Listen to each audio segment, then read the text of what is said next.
Assalamualaikum. Waalaikumsalam, silakan duduk. Ya, terima kasih. Sama-sama. Maaf sebelumnya, ini dengan Mbak siapa ya? Ya, perkenalkan nama saya Rina Nuse, biasa dipanggil Rina. Baik, ini bersama Mbak Rina ya. Perkenalkan, saya namanya Nadia. Mbaknya boleh panggil saya Mbak atau Bu. Mungkin lebih formalnya saya memanggil Bu Nadia saja ya. Ya, nggak apa-apa. Bagaimana kabar kamu hari ini? Apakah baik? Alhamdulillah baik Bu. Syukurlah kalau baik-baik saja. Kalau saya lihat-lihat, sepertinya Mbaknya sedang membutuhkan saya ya. Ya benar Bu, saya sedang membutuhkan. Jadi Mbaknya datang ke sini itu benar-benar membutuhkan saya untuk melakukan konseling gitu Mbak. Iya benar. Sebelumnya apakah Mbaknya dulu pernah melakukan konseling? Belum pernah, sejauh ini saya belum pernah melakukan konseling apalagi secara langsung. Tetapi saya biasa mendengarkan podcast yang ada di YouTube. Seperti itu. Itu yang berisikan motivasi, di mana podcast tersebut bisa membangkitkan saya dari masalah-masalah yang saya hadapi sekarang. Tetapi untuk masalah yang ini saya belum bisa menyelesaikan sendiri. Jadi saya membutuhkan ibu untuk membantu menyelesaikan masalah saya seperti itu. Berarti ini pertama kalinya ya Mbaknya ingin melakukan konseling. Iya Bu. Baik, saya jelaskan terlebih dahulu tentang konseling sebelum kita melakukan konseling ya. Jadi konseling itu suatu bantuan profesional yang diberikan konselor kepada konseli untuk memecahkan masalahnya yang dihadapi. Jadi konseling itu dilandasi oleh asas-asas seperti kerahasiaan, sukarelawan, keahlian, kegiatan, kemandirian, dan masih banyak lagi. Jadi asas kemandirian menjamin semua data-data atau informasi yang terkait dengan masalah kamu. Bagaimana? Apakah kamu sudah paham? Insya Allah sudah paham Bu. Pertemuan kita ini jadi itu dibatasi oleh waktu. Kita melakukan konseling dengan menggunakan waktu kurang lebih itu 30 sampai 45 menit ya. Dengan adanya waktu yang singkat ini maka kita sebaiknya benar-benar memanfaatkan waktu yang ada. Nanti saya tidak bisa lebih dari waktu itu ya Bu. Mohon maaf kalau teknik konseling ini dilakukan terlalu lama, takutnya itu mengkhawatirkan konseli merasa bosan. Semisal kalau Mbaknya belum puas atau belum menemukan solusi dari permasalahan ini, kita bisa mengadakan sesi selanjutnya gitu. Jadi bolehkah Mbaknya ceritakan masalah apa yang membuat Mbaknya datang ke sini? Ya, jadi seperti ini Bu, saya memiliki masalah dengan perasaan saya karena saya belum bisa melupakan kenangan-kenangan dengan kekasih saya yang dahulu. Seperti itu. Maksudnya gimana ya Mbak? Maksudnya gini, jadi 2 tahun lalu saya menjalani hubungan dengan kekasih saya yang dulu. Tapi tanpa alasan yang jelas, kekasih saya meninggalkan saya tanpa alasan yang jelas. Ternyata suatu hari saya menyelidiki dia memiliki pasangan yang baru. Seharusnya saya di situ sudah bersikap seperti bodo amat ya. Tetapi hingga saat ini sudah 2 tahun silam, saya belum bisa merupakan kenangan-kenangan dengan kekasih yang dulu. Jadi maksud saya di sini adalah bagaimana cara saya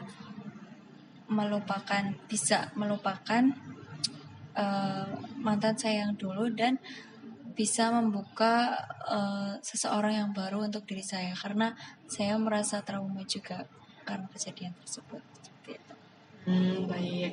Ibu tahu apa yang sedang perasaan kamu oleh saat ini. Mungkin itu juga membawa perasaanmu atau mungkin bisa kamu sedang sakit hati gitu ya.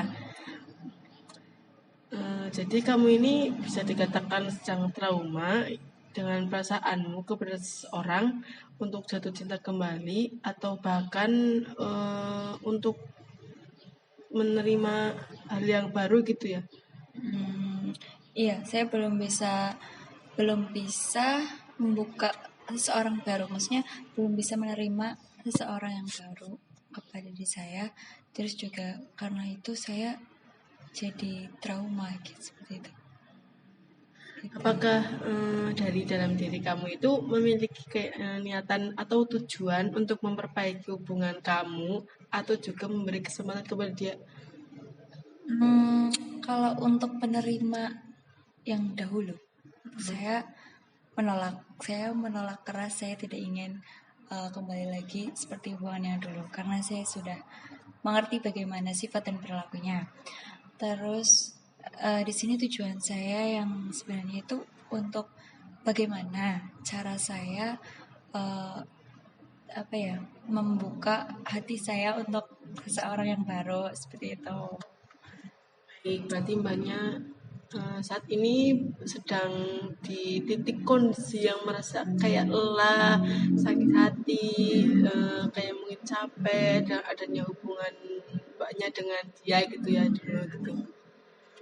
Baiklah, keputusan mbak sudah tepat dengan adanya datang mbaknya ke sini. Jadi saya itu ingin memilih beberapa teknik atau cara yang harus mbaknya pelajari bersama saya, yaitu kita akan menggunakan teknik pendekatan Gestalt Stay with the Feeling, yaitu teknik dimana kamu mbaknya akan meneruskan pesan itu berapapun sakitnya atau menakutkannya pengalaman itu, dan bahkan lebih melebihkan pesan itu, mempertahankan pesan ini untuk menerima pengalaman emosional sebagai bagian dari dirinya.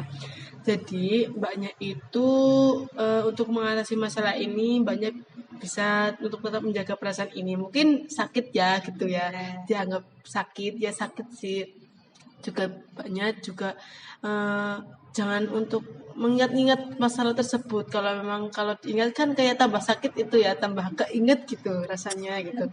Mbaknya itu bisa dengan cara mencari pengalaman-pengalaman yang mungkin bisa membuat dirinya bahagia tanpa adanya dia, tanpa adanya mantan. Kan kita bisa mencari kebahagiaan sendiri gitu dengan mencari kayak kesenangan, atau mungkin banyak yang suka traveling bisa sendiri atau dengan kata me time gitu.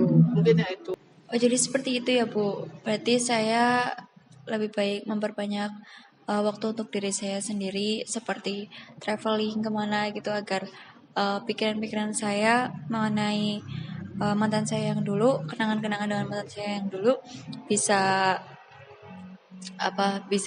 hilang, seperti itu.